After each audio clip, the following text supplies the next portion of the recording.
Hello again, Year 10. This is your final lesson of the week. We're looking at Act 3, Scene 2 now, and Juliet's soliloquy specifically. So that's your title today. Underline that. Also underline your date as ever. Once you've done that in your exercise book, I'll see you on the next slide.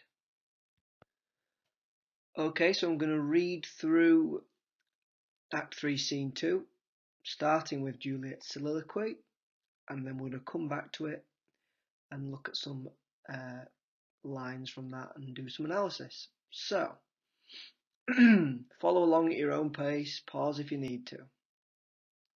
So Juliet's alone. Gallop apace, you fiery-footed steeds, towards Phoebus' lodging, such a waggoner as feet on would whip you to the west and bring in cloudy night immediately. Spread thy closed curtain, love-performing night, that runaways' eyes may wink, and Romeo leap to these arms, untalked of and unseen. Lovers can see to do their amorous rites by their own beauties, or, if love be blind, it best agrees with night. Come, civil night, thou sober-suited matron all in black, and learn me how to lose a winning match, played for a pair of stainless maidenhoods. Hood my unmanned blood, bating in my cheeks, with thy black mantle till strange love grow bold. Think true love acted simple modesty. Come night, come, Romeo, come, thou day in night, for thou wilt lie upon the wings of night, whiter than new snow upon a raven's back. Come, gentle night, come, loving black-browed night, give me my Romeo, and when I shall die, take him and cut him out in little stars, and he will make the face of heaven so fine that all the world will be in love with night, and pay no worship to the garish sun. I have bought the mansion of a love, but not possessed it, and though I am sold, not yet enjoyed. So tedious is this day, as is the night before some festival, to an impatient child that hath new robes, and may not wear them. And she brings here comes my nurse, and she brings news, and every tongue that speaks. But Romeo's name speaks heavenly eloquence. Now, nurse, what news?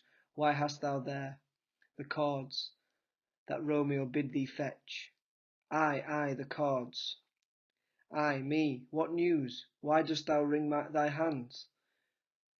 Were a day, he's dead, he's dead, he's dead. We are undone, lady, we are undone. Alack the day, he's gone, he's killed, he's dead.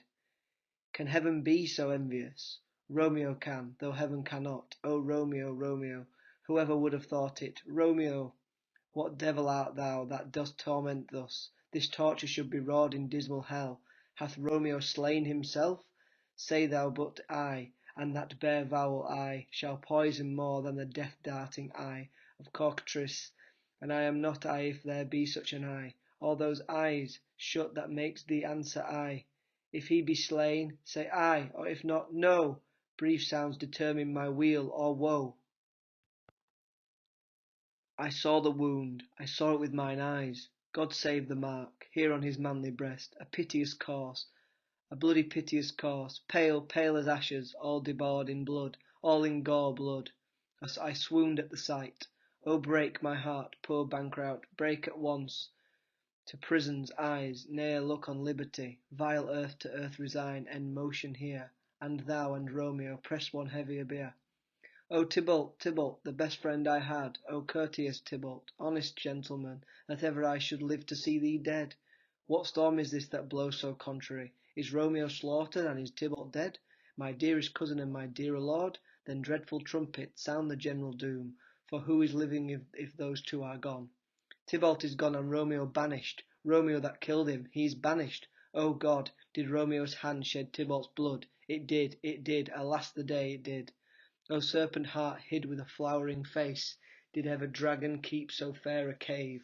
Beautiful tyrant, fiend angelical, dove-feathered raven, wolvish ravening lamb, despised substance of divinest show, just opposite to what thou justly seem'st, a damned saint, an honourable villain. O nature, what hast thou to do in hell?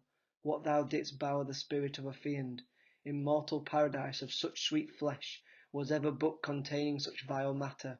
So fairly bound? O that deceit should dwell in such a gorgeous palace! There's no trust, no faith, no honesty in men. all perjured, all forsworn, all naught, all dissemblers. Ah, where's my man? Give me some aqua vitae. These griefs, these woes, these sorrows make me old. Shame come to Romeo. Blistered be thy tongue, for such a wish. He was not born to shame, upon his brow shame is ashamed to sit, for 'tis a throne where honour may be crowned, sole monarch of the universal earth. Oh, what a beast was I to chide at him! Will you speak well of him that killed your cousin?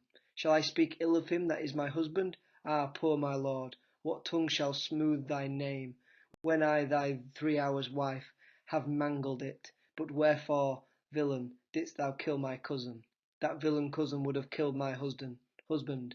Back, foolish tears, back to your native spring. Your tributary drops belong to woe, which you, mistaking, offer up to joy. My husband lives, that Tybalt would have slain, and Tybalt's dead, that would have slain my husband.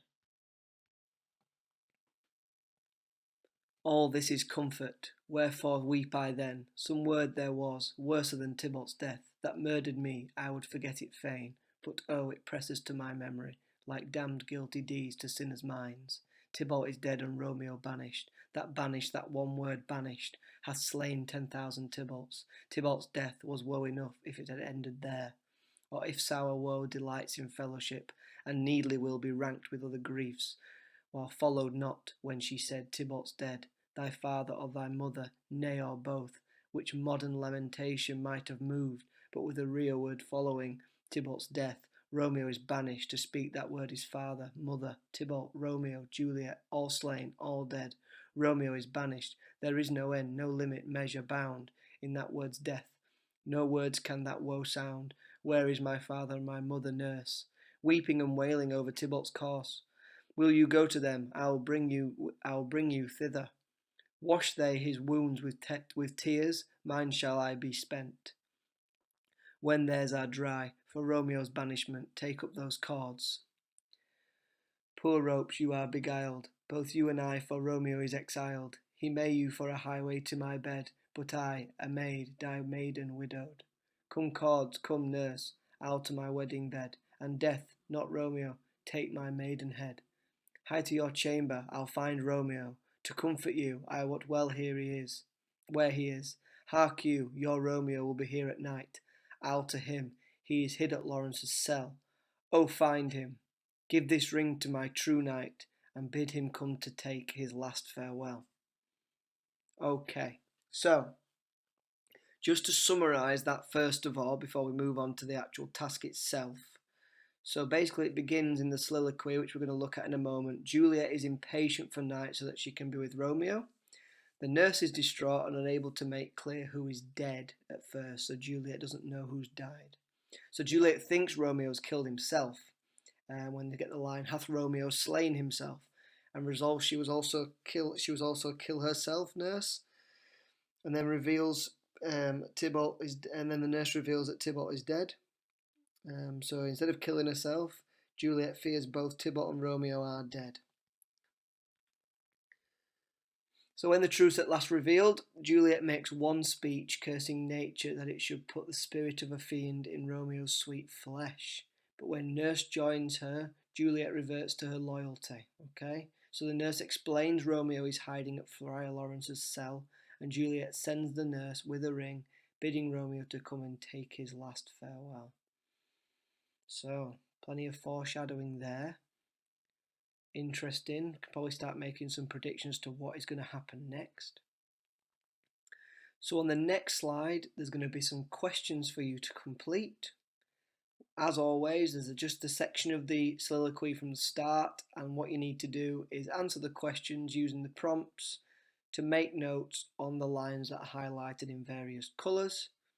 It's all colour coded for you. You can either do quote explosions in your book as you would always do, or if you've got the text, you can annotate the text. Either is fine. Just make sure you're highlighting, you know which you are talking about. On the slide following that, as always, there is some notes for each of those highlighted examples in the slide that is on the next slide. Use that page to add to the 20 notes that you've already got, and then you've got some real concrete ideas there for when we come to maybe answering a question on Juliet's soliloquy. It's a really key point in the play, this, so take your time with it. Don't rush. Any problems, you know what to do. Send me an email, staff.mstevenson@kingjames.school, or Mrs. Gardner if I'll talk by Mrs. Gardner. That's it for today. Crack on, good luck, and we'll hopefully see you back in school next week. Take care. Over and out.